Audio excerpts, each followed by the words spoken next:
Now we move into stage 4 analysis of religion. And I'm doing something different this year. Not that it really matters to you since you didn't take this course before.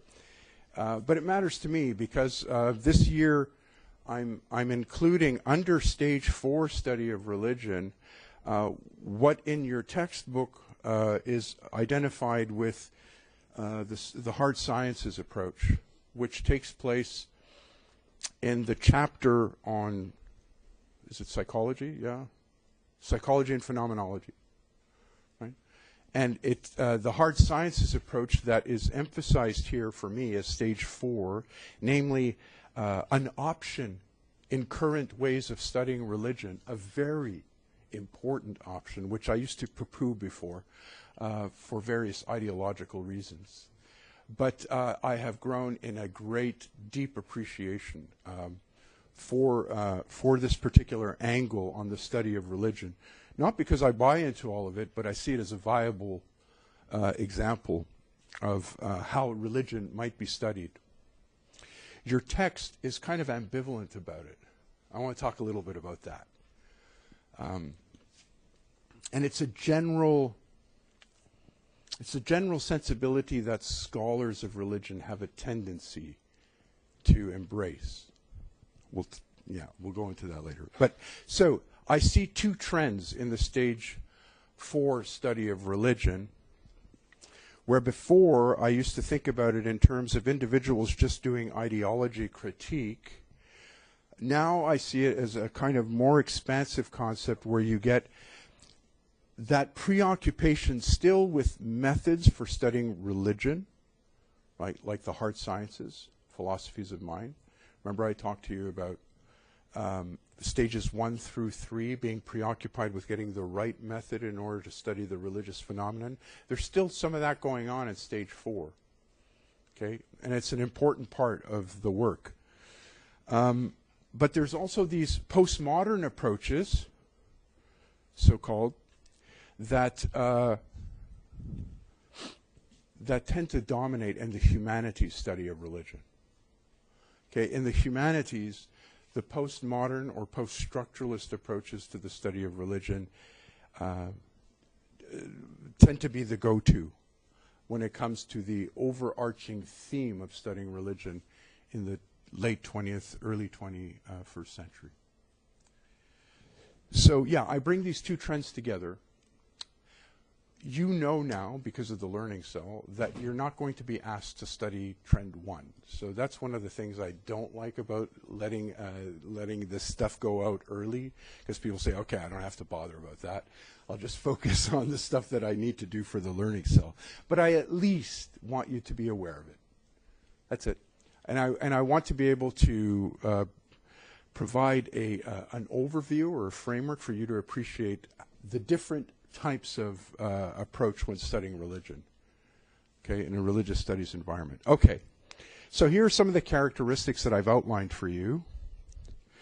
The hard sciences approach is one that's still very much alive in the life sciences in particular, right? Your text talks about the ways in which the hard sciences approach in the contemporary psychological sphere has become, through the neurosciences, an important avenue for studying religion. Okay, so it tends to be dominant from, if you're interested in religion from that perspective, right? Anything touching on biology, psychology. Okay, those are specific ways. These particular methods I'm going to just talk about very briefly are about. And it's also, like I say, philosophy of mind, because often this approach, the hard sciences approach, relies a lot on philosophies for making the connection between the significance of religion studied this way. That's a lot, I get it. But the thing is that the concepts, the conceptual schemes inform the kinds of results that come out of the hard sciences. I'll talk a little bit about that in a second. Neurosciences, consciousness studies, right? Those aspects about this approach. Explanatory in nature. They have that explanatory trend that I was talking about earlier. Okay? And methodologically, they are naturalistic. They don't, in other words, they don't speculate about, they don't explicitly speculate philosophically, metaphysically, theologically. They try to bracket that out in their naturalistic apprehension of the religious phenomenon. That is, that religion is fundamentally natural. It's an inherent aspect of human reality, and this class of individuals wants to understand it naturalistically. Right? How did it evolve? What is its purpose? Its function? Right? And how can we correlate it with what we've come to know about the brain? Yeah. Did you have a question, or? Yeah, no, just naturalistic. Is that yes, like data on the brain? Yes, that's right. Yeah, so the neurosciences, top billing here. Okay, and there's a lot of stuff being done there. And the postmodern approaches, which is what your learning cell will be about, and what I used to isolate as stage 4, but no longer, is dominant in the arts. Right? The arts tend to focus on the postmodern or post-structuralist approaches. I'll talk a little bit about what post-structuralism is. And it's also an inheritance of the continental school of philosophy, which I'm not going to burden you with. And I contrast that with the analytic philosophy in Trend 1. But that's not really important to you, and I knew you didn't have to be too clear about it because you don't have to write anything about this. But for those of you who do have the background, you can make the associations. And the postmodern approaches is something valued in religious studies and the social sciences. Right? That particular approach to the study of religion, the MO, if you like, of religious studies, the MO, the modus operandi. Okay, and it's descriptive. That is, it doesn't mean to be scientific in any way. In fact, science is almost bracketed completely out of this perspective, as if it were incidental. Right? It's a very interesting historical phenomenon, actually, but nonetheless, the sciences and the post-structuralist dimension is bracketed out. I'm going to explain why in the classes ahead.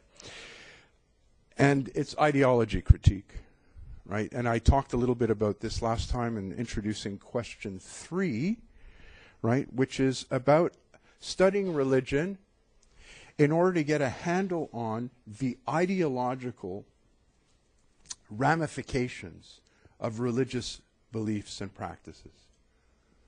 So how they're understood with respect to the big topics like gender, right, identity, race, things of this nature. Okay? And this particular framework of studying religion has been a dominant part in the arts. This is generally the reflex, I would say, in religious studies. Okay, more than what's happening in Trend 1. Okay, here I just give you a little overview. This is for your information, right, specifically so that you know that this didn't just arise at stage 4. This has been around for quite some time. This approach, this framework, this way of understanding religion naturalistically, physically, materially,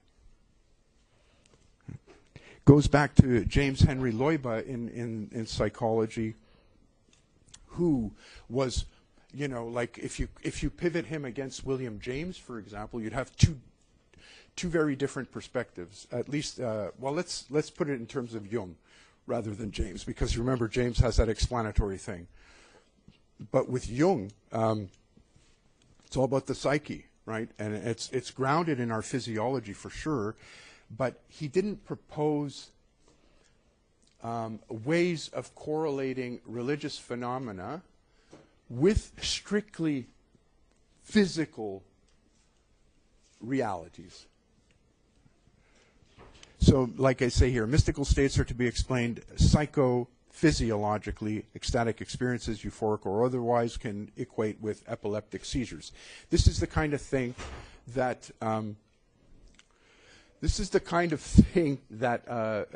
William James was against, right? When I was talking to you about this Loiba's approach, and then this goes back even earlier to in France to May de Béran, who was strictly a psychopathologist, who thought that the only reason we study religion is for its psychopathological correlations, right, that we can make.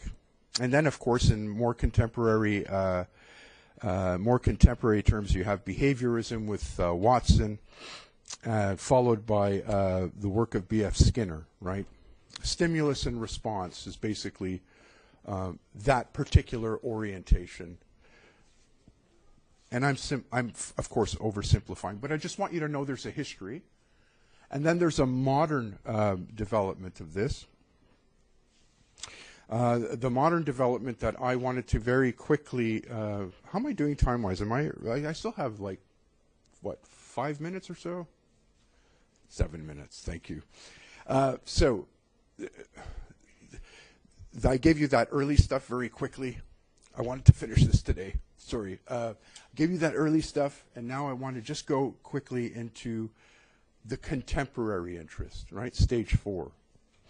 Individuals that qualify in a kind of stage 4 orientation in the study. And here, as I say, there's an interest surrounding cognitive science and religion in terms of measuring physiological observable brain activity during religious prayer or meditation.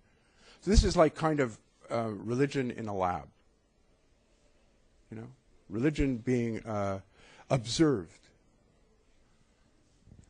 and subjected to whatever kind of material, instrumental means we can to correlate it with human physiology, specifically the brain, right? To identify where in the brain, what is active, what religious states activate in the brain, right? And how, in fact, the brain supplies the significance of that correlation. So in your text, if you have time, you can read it for sure. There's the work of Daniel Dennett, who's a philosopher, right? He's a philosopher. That's why I said earlier that philosophy and the hard sciences and the contemporary approach kind of are wedded together in this understanding. And another fellow by the name of Pascal Boyer. Okay? And this rides on the back of the classical theorists that I had just talked about. You know, Watson, Loiba, and others. Okay, specifically in terms of the approach to cognitive processes, right? Cognitive processes and its relation to religion as a natural phenomenon. As a natural phenomenon. So religion not as anything supernatural, but as natural. Right? So completely immanentist framework, if you like, correlated with physiology, correlated with the brain as well, neurology, and so on. And in that case, it is definitely not bashful, this approach, when it comes to making like ontological claims about religion. Okay, the kind of naturalism at play in this stream.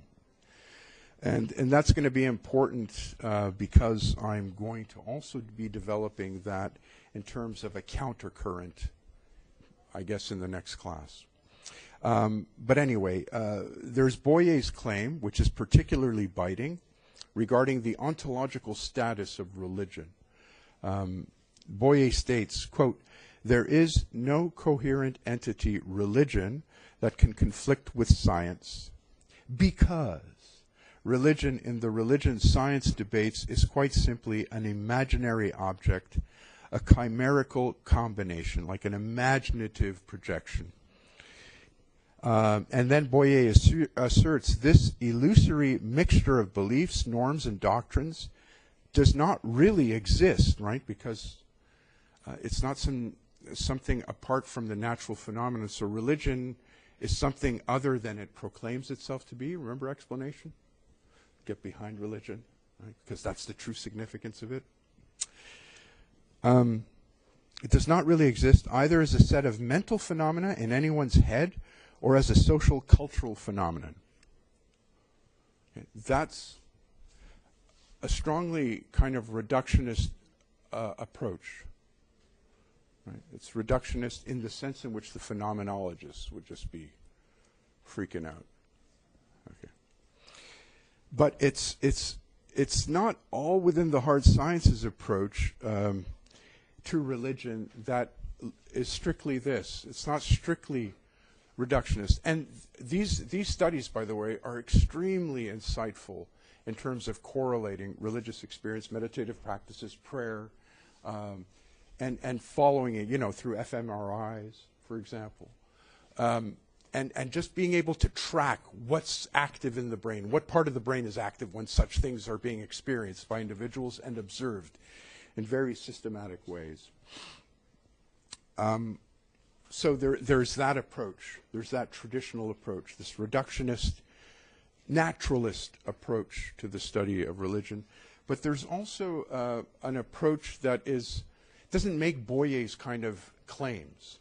Doesn't try to talk about the ontological status of religion, whether it's a real entity or a reality, apart from the experiences that we know through brain activity. Right?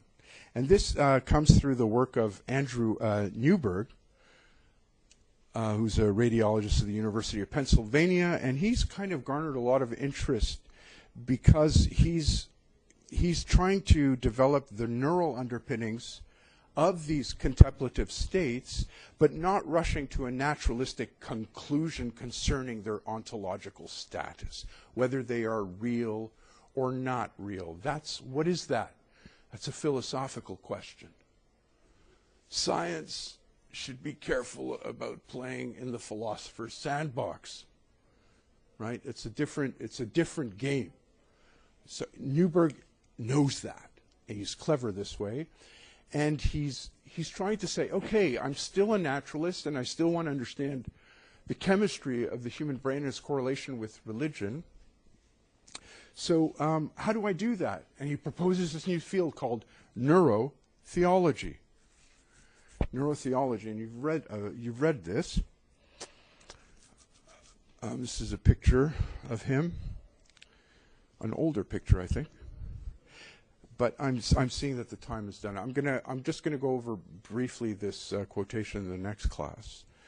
But just know that we're the interstice between the kind of reductionist approaches and what we're going to see are critical approaches of reductionism in science, from within science.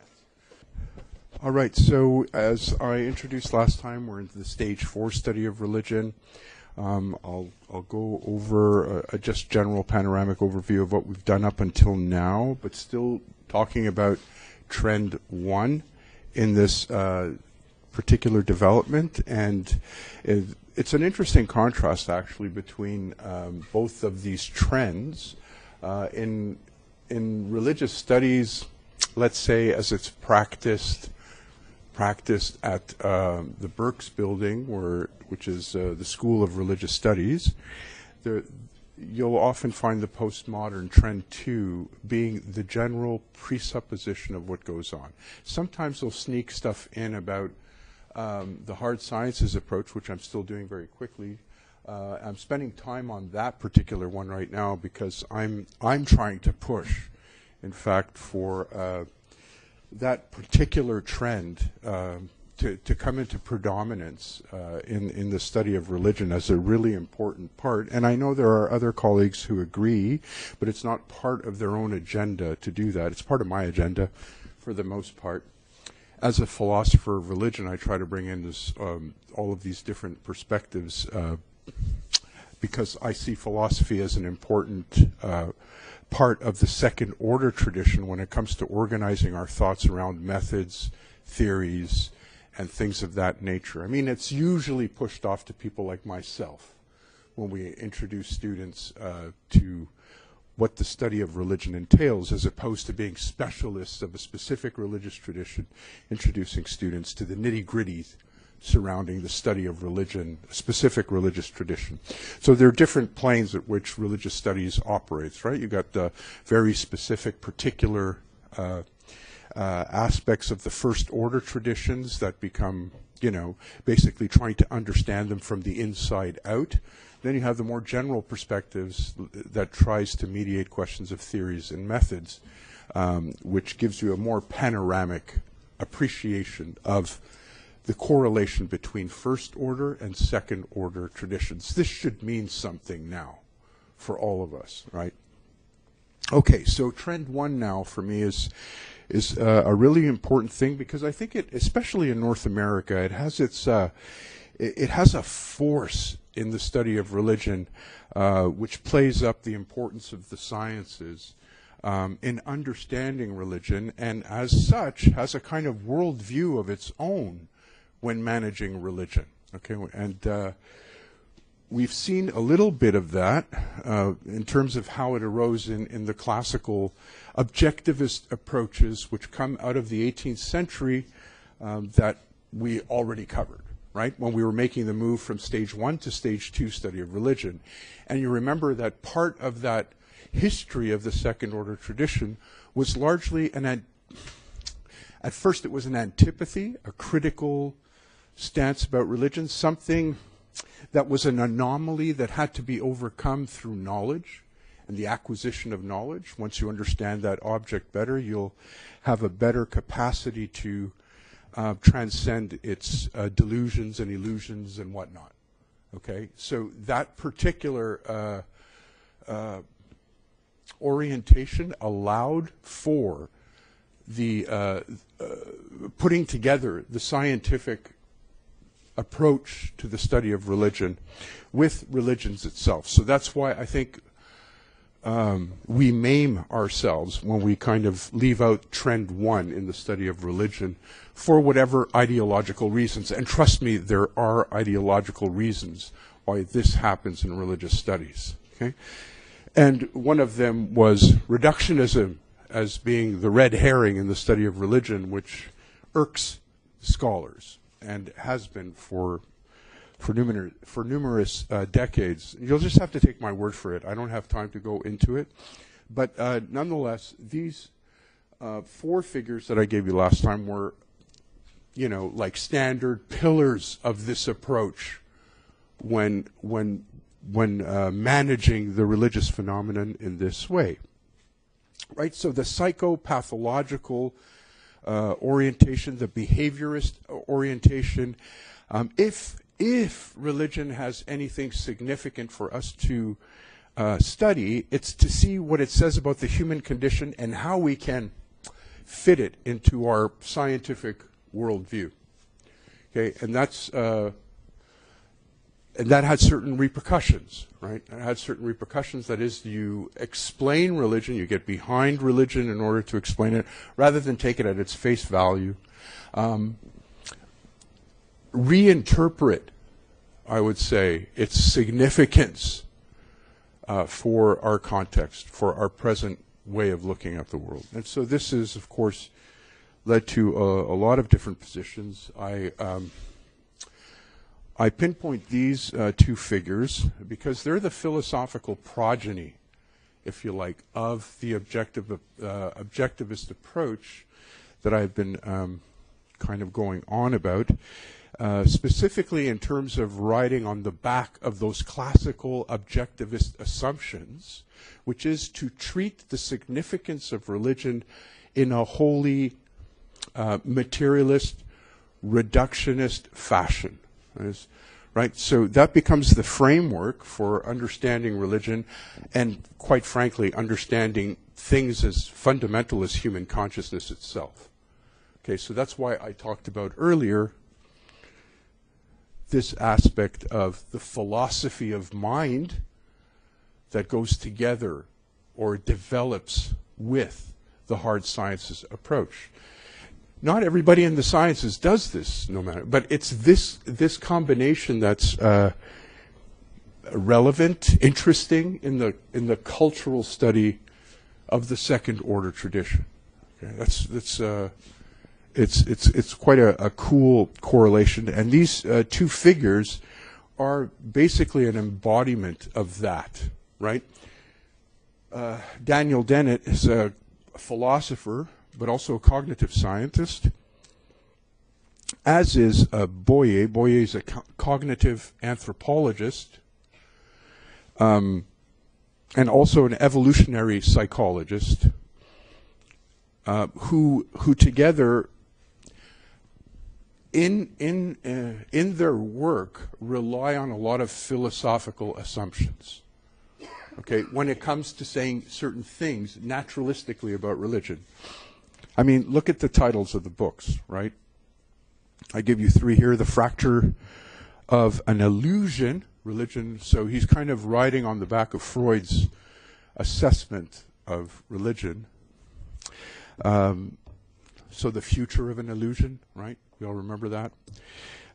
Science, the subtitle, Science and the Dissolution of Religion. Science and the Dissolution of Religion. It's not to say that there's nothing of importance that comes out of these books, okay? It's just to say it's a specific framework for looking at religion. And for me, that's an important thing. For Daniel Dennett, the book that I have in the front here, Breaking the Spell, right? We're under a spell, right?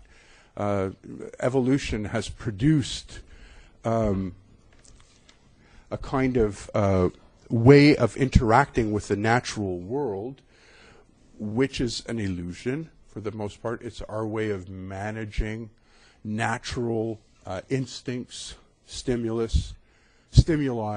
and so on. Okay, it's a kind of spell, and the subtitle is Religion as a Natural Phenomenon, right? So taking all of religious beliefs, practices, etc., putting them in the context of a naturalist worldview, and then explaining religion, right? Explaining it away, whatever.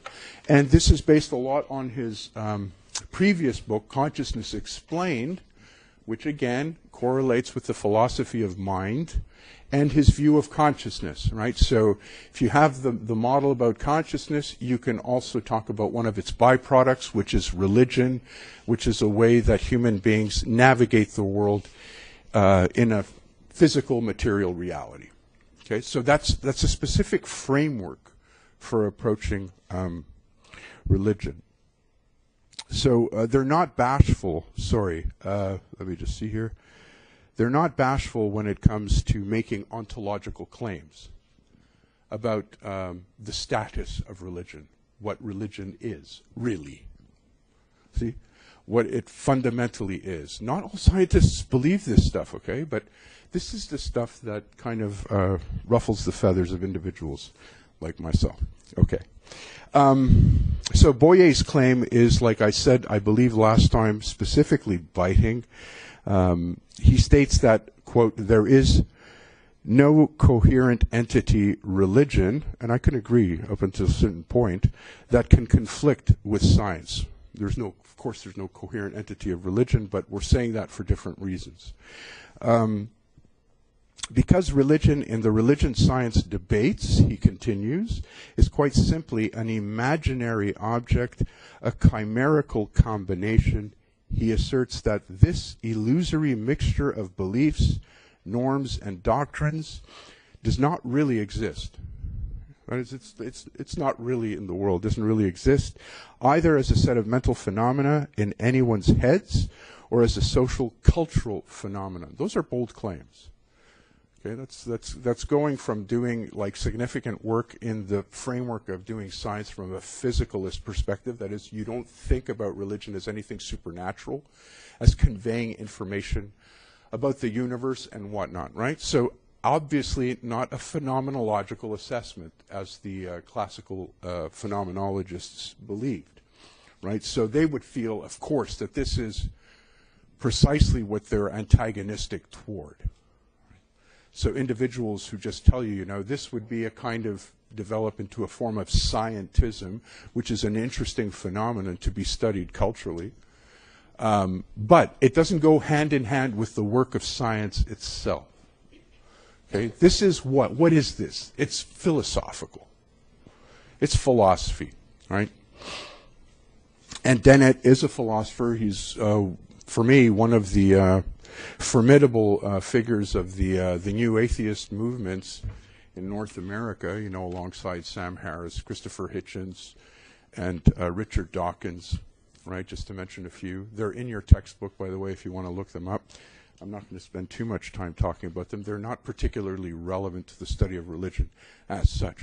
But Dennett is kind of the embodiment, the apex of the development of materialist thinking when it comes to treating religion. Very interesting guy. He just passed away exactly a year ago, okay, in April. Okay, so there's that wing of the science-religion interest in the study of religion, right? Specifically objectivist. And last time I talked to you about Andrew Newberg, who is kind of on the interstice of managing religion from, you know, a neurological perspective. So, you know, has all the science in place, really important stuff. But at the same time, doesn't make that other move.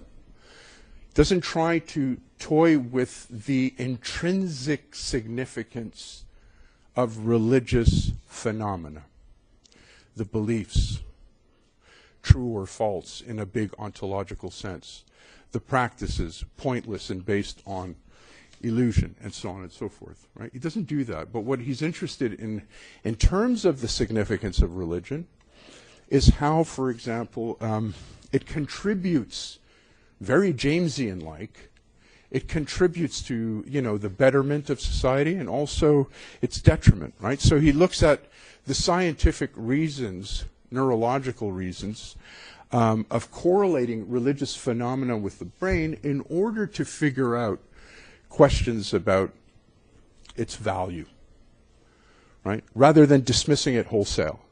Rather than saying we have to overcome religion because we really know what reality is, and so on and so forth.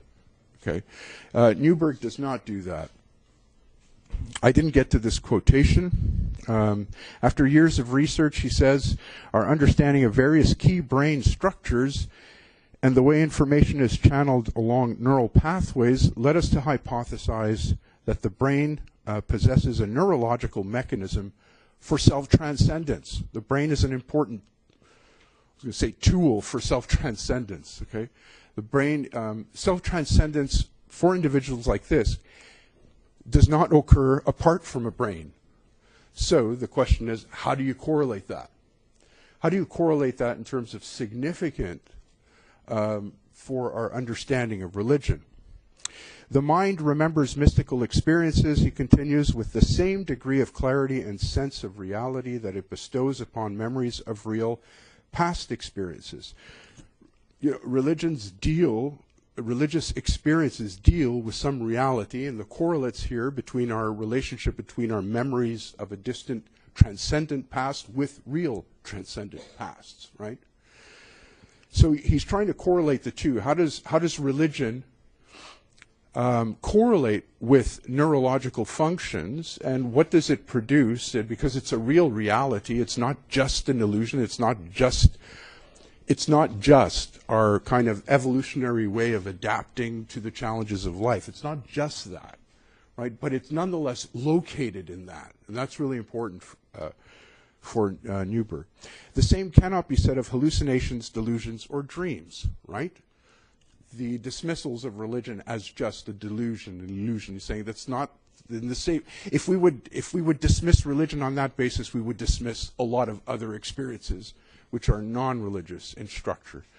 And who does this remind you of? It should remind you of William James. Okay. James was ahead of his times. We believe this sense of realness strongly suggests that the accounts of the mystics are not indications of minds in disarray, but are the proper predictable result of a stable, coherent mind willing itself toward a higher spiritual plane. And it leaves it at that. Right? You can do what you want with that information, but nonetheless, he doesn't assume that you can say much more about this higher spiritual plane other than we study the tool by which human beings achieve such things. We study, our general neurological constitutions. So Newberg then is more moderate in his assumptions about the significance of religion than the other figures I've mentioned. So for me, he's a kind of interstice in between that particular classical objectivist approach and the one I'll talk about in a second. But with him, the scientific understanding that correlates with certain neurological functions must be understood as a correlation and not a causation. That is, it doesn't cause things to happen. So correlation is not causation, right? When you correlate certain, phenomena with, brain functioning, you're not explaining that phenomenon away because of that correlation. You know the cause of it, right? This is a fallacy of not only method but also logic. Right, so that correlational principle is a very important one. So discovering neural correlates in the brain for spiritual experiences, behaviors, does not mean we can traffic in an understanding of their significance beyond issues of orientations, he says, in space and time. It's a direct quote, in space and time. That is, science is interested in what happens within that sphere. Space and time, not what transcends it, presumably, not what grounds it, right? But it limits, its framework is to look at that. And to say anything beyond that, either this is the totality of all things, space and time is it, or to say there's something more than space and time, for somebody like Newberg, is to make philosophical pronouncements. It's to make metaphysical pronouncements. And while scientists of the cosmological orientation do that, they're well aware that they're trafficking in philosophical assumptions. Okay? They know that. But he says, as a scientist, as a neurologist, I'm not going to go into that. That's not my shtick. I'm interested in a theology that arises or that works in concert with the brain. Right? I want to be able to correlate those things. So your text puts it rather nicely. There is a capacity built right into the brain, and a rather universal religious impulse is part of the genetic heritage, physiological architecture, and cognitive capacity, page 109.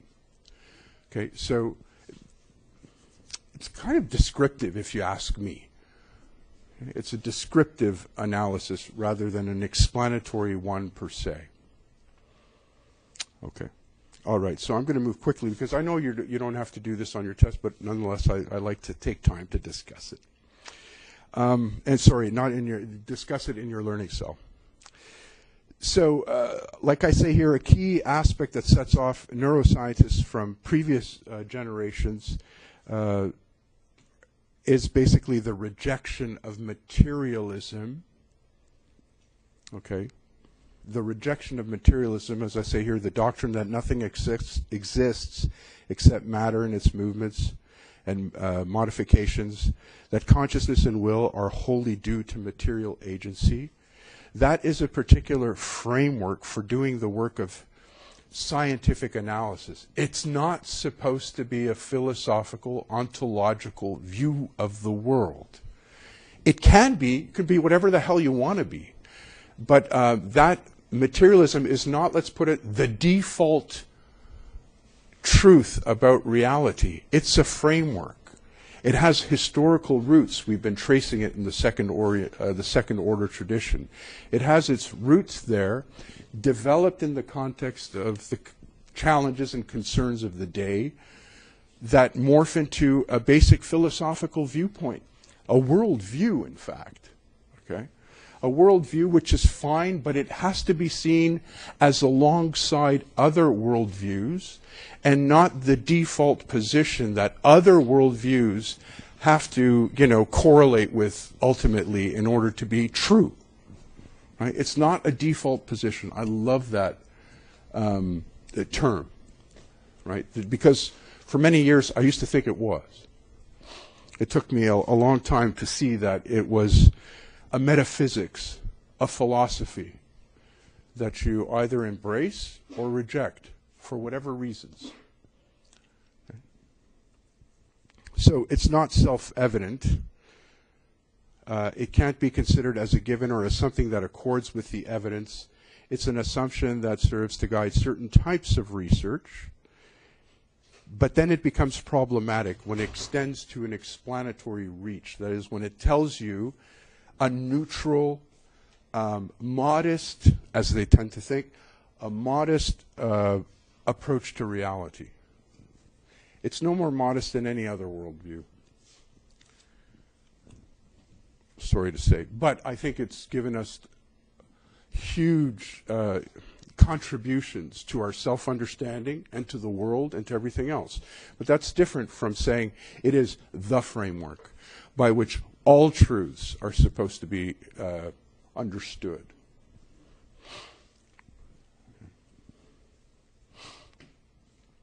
I have here a list of texts that, I don't know, sometime in the future, maybe on a beach, take up one of them, thumb through some of these. There's some very provocative ones there, like one from Bernardo Kastrup, who's a new individual, who's a scientist, in fact, a physicist, has a PhD in computer science, and also a PhD in philosophy. Why materialism is baloney. Right? Pretty provocative. One of his earlier works, I think he might temper that a little bit. But anyway, he's quite assertive. The Case Against Reality by Donald Hoffman is another important text from a psychiatrist, I believe. I've read parts of it, and I've also watched everything on YouTube by him. He says a lot of interesting stuff about trying to do the mathematics beyond space and time, right? So looking for the fundamental coordinates of consciousness outside of space-time, and to give it a rigorous mathematical conception. Right? But nonetheless goes against the materialist assumption that everything reduces to bits of matter within space and time. Very interesting stuff. The Spiritual Brain by Mario Beauregard, who I'm not sure if is at the University of Montreal still, but he certainly was doing a lot of important work there. I think he's gone somewhere in Europe now. I'm not quite sure, but he's a high-ticket item, so people are trying to follow his work. And there's Rupert Sheldrake. How many have heard of Rupert Sheldrake? Yeah. A really important biologist who has for years been very controversial with regard to his stance about concepts of science, and also his adamant stance against materialism. And two of my favorite texts, in fact, changed my life in certain respects, by Ian McGilchrist. Not so much The Master and His Emissary, which is definitely, it's a tome, it's a large work, it's a really important one. He does some interesting stuff in that work, but it's the other two behind that work, The Matter with Things. It's a 2-volume, exhaustive analysis of the hemispheres. So hemispheric research, yes. Do you think scientism could be categorized as a religion in itself? Yeah. I think so. A fundamentalism, to be even provocative. It's a form of it in the sense that it has its dogmas and doctrines just as much as fundamentalist religious people do. And many this is not new to me, but many individuals are saying this sociologically as a viable contrast. Yeah. Would you say that the issue is not that they have this worldview that they're presenting, but rather that they're selling it as this ultimate truth and using it as a figure of fact, and anything that else is rather just naive thinking, and that's kind of the problem with it? Well, just like fundamentalist religious traditions. Right, so I mean, if you look at the contours of the arguments and the whole orientation, an interesting sociological phenomenon for sure, but structurally very similar to that brand of religiosity. So yeah, the people are definitely saying a lot more about that. Scientism as a kind of religion, a form of it. One nicely packaged for a certain type of Western frame of mind. Yeah. Quite interesting. And these particular books have been very interesting. But the hemispheric work by Ian McGilchrist is perhaps one of the most comprehensive you're going to read right now, if you have the time to. I mean, it's filled with a lot of information, scientific information, data, etc., to basically talk about the ways in which the hemispheres work and how this reflects on the history and the emphases in Western civilization. You owe it to yourself. Put it on your bucket list at some point, right? One of the texts that you should read. And my ultimate favorite, All Things Are Full of Gods by David Bentley Hart. I do seminars on that particular text because I find it so very important, but I think that's another one for your bucket list in the future. I gave you guys a little segment of it at some point in terms of the rise of mechanism. I think it was a chapter section.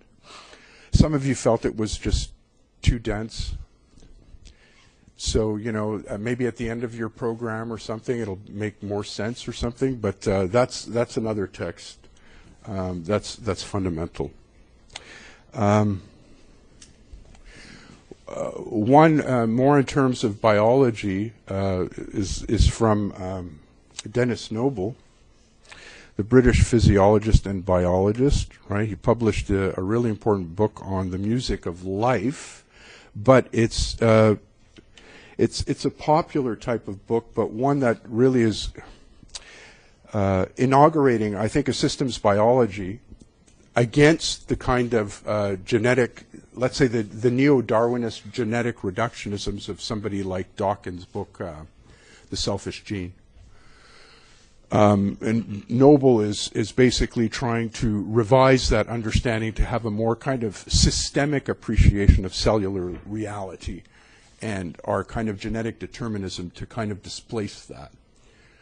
Really important text, but it's not necessarily against materialism, but it's just another instance of the ways in which individuals are broadening their scientific horizons in terms of managing questions that are not so reductionist in nature. That is, that there's more than a bottom-up appreciation of reality. There's a top-down correlation as well that's very important, if not integral to an understanding of culture and reality. Okay, now, I have this particular slide up because it's kind of a cautionary note issued by Rodriguez and Harding. And it's kind of like cautioning us against using this data to demonstrate the reality of religion, or not, right?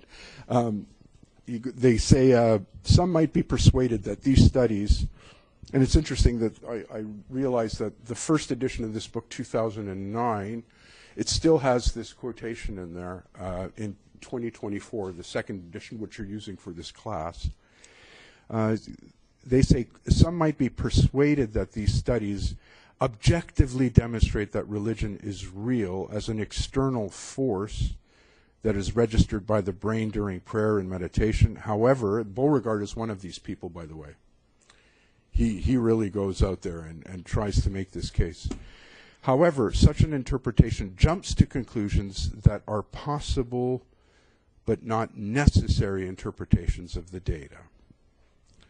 Okay, I understand what they're saying, and I think that's a really important thing.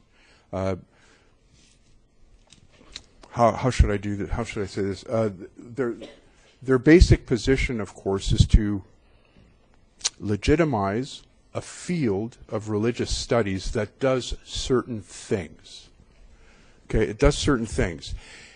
It ought not to traffic, according to them, into the merely speculative work of philosophers and theologians. We've read that. I haven't pressed that so much because I didn't want to involve you in those ideological debates.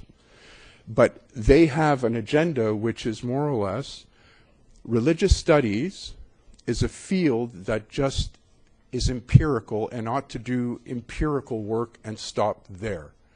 It should not do philosophical, theological work because that's ideology. Right? For them, that's ideology. And what's worse, it's merely speculative. I have no idea what that means. It's almost like dismissive. Because it's speculative, therefore it says nothing substantive. Okay. But then again, that's my shtick, right? I'm kind of a philosopher, so I puzzle over statements like that. And I'm not quite sure what necessary interpretations are. Even the necessary interpretations are interpretations which are contingent. That is, they're options, right? They're options to analyze some stuff. To say they're necessary, I have no idea what that is. Anyway, that's just my little thing. So they would advise you to pick your metaphysical poison, but to leave it outside of the study of religion. That's their thing. And you may agree with it. I see a lot of heads nodding. That's fine. That's good. And I think that's great when one sticks to it strictly, rather than makes this other kind of self-legitimizing move that, well, that can't qualify as religious studies because it's not empirical. It's merely speculative. Well, that's when the big guns come out, for me anyway. But it's fine. It's a modest type thing. They say, look, there's this research that goes against a lot of the objectivist reductionists, but also the objective reductionists can also prove that religion is not real, which is what I thought has been questioned by a lot of scientists and philosophers. But nonetheless, they feel that should be a discussion that happens outside of religious studies. Don't talk about it in religious studies. I disagree. I disagree strongly, but yeah, I won't bore you with that.